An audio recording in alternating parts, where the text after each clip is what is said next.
Hola, bon dia a tots, què tal, com esteu? Bé, ens tornem a veure, esperant que continueu estant tots molt bé a casa, amb els familiars. I bé, avui em connecto amb vosaltres perquè avui dijous, doncs, farem una petita tasca de català. Bé, aquesta tasca de català, val? La farem per tercer i per quart. L'únic que a quart hi haurà algunes petites diferències que després explicaré. Què farem? Doncs avui repassarem l'abecedari. A veure, és una cosa que en principi tothom l'hauríem de saber de memòria. Sé que n'hi ha que sí que ja la sabeu, alguns costa una miqueta acabar de quan arribem a la cua, oi? Per això mateix hem decidit de repassar. Què farem? Com està clar que no podem sortir a comprar cartolines, perquè tots a casa, en els fulls que tingueu, doncs farem totes les lletres de l'abecedari ordenades amb un tamany mitjà, d'aquella manera que fem a l'escola, que són doblades per dins, poder-les decorar com vosaltres vulgueu. Bé, això ens farà una mica la cosa més lúdica, no? Perquè aquí cadascú la creativitat de un que si ho fan colorins en topos, un altre ho fa ratllat, una altra lletra la pintem tota d'un color. Bé, ja sabeu, tothom com vulgueu. I llavors, al costat de cada una de les paraules, posarem una paraula que comenci amb aquesta lletra. No sé, per exemple, a la lletra F posarem formiga, val?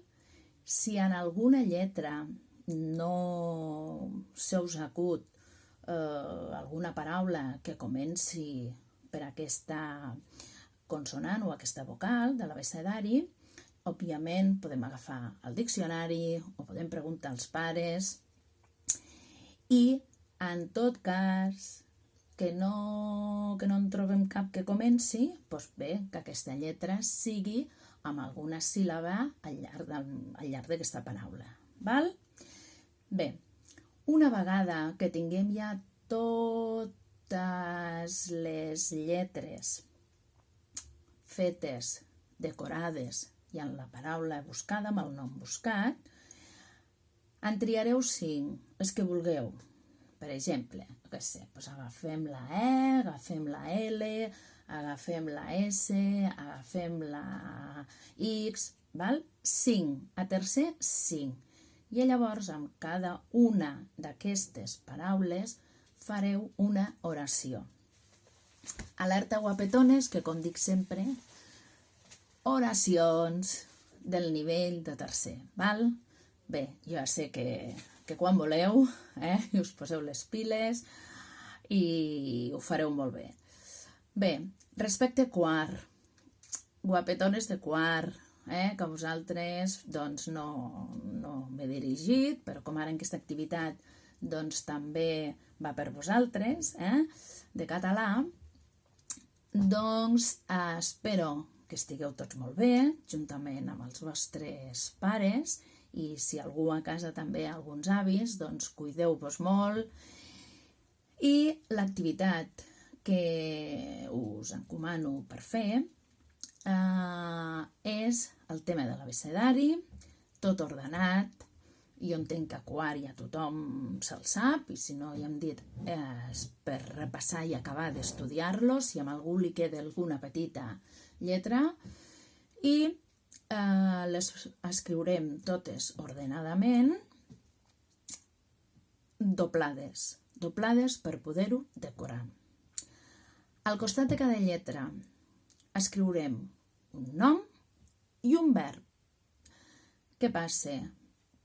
Si en alguna ens costa de trobar, evidentment, diccionari, o podem preguntar als pares, o al nostre amic Google, no?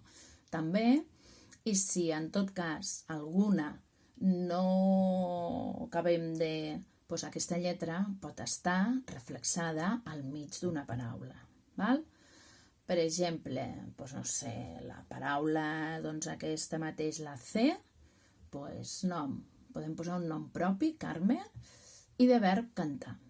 Bé, una vegada fet tot això, en triarem 10 de les lletres de l'abecedari. 10, les que vosaltres vulgueu.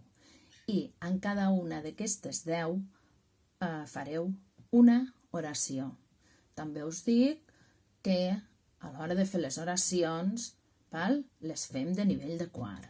Esforceu-vos una mica, que quan voleu ho feu perfecte, I bé, espero que, com té una miqueta aquesta part lúdica també de decorar i tal, que us hi entretingueu una mica, ho feu el millor possible perquè quedi ben xuli, i us envio una forta abraçada, ens tornarem a comunicar, òbviament, i fins la pròxima, cuideu-vos molt i també a la família que tingueu a casa. Un petó molt fort pels nens i nenes de tercer i pels nens i nenes de quart, que us trobem molt a faltar, perquè nosaltres també us enyorem molt. Petonets, a reveure, fins aviat.